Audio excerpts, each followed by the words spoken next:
Sa inyo gahoy garni din pag nagsusuman. Uumpisahan muna sa pagkakayod ng niyog.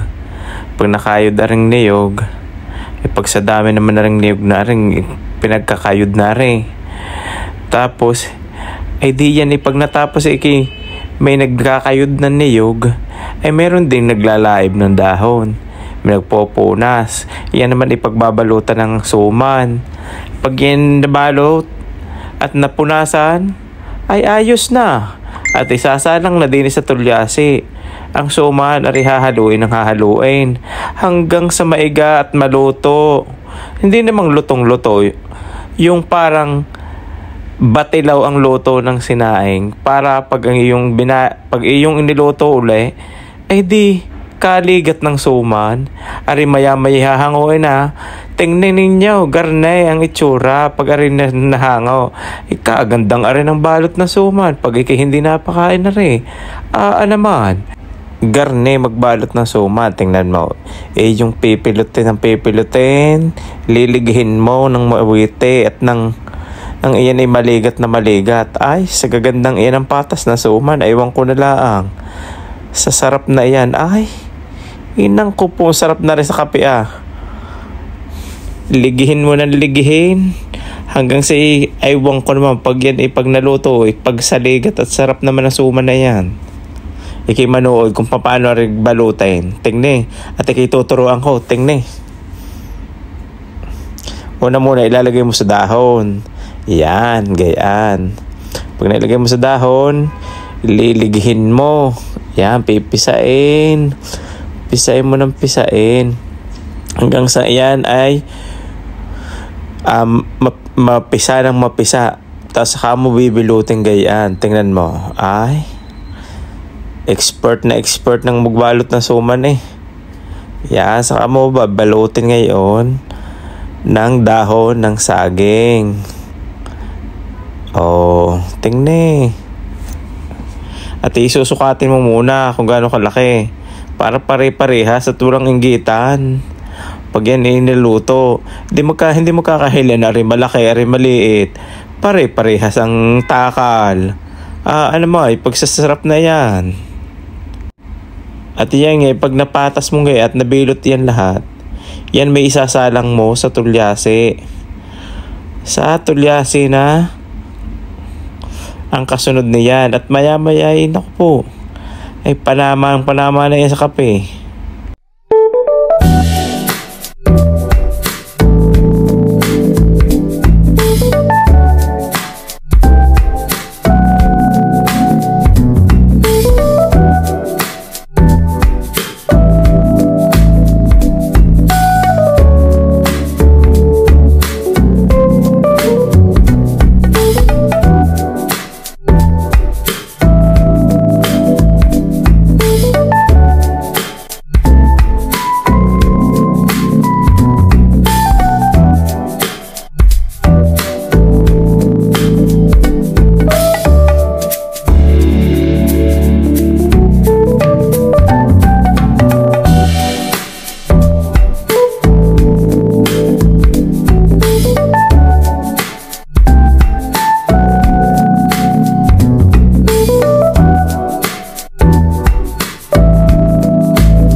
Yan, garni na. Pag napatas, ay pag sagad na ng patas, ay ipapatas mo naman yan sa tulyase.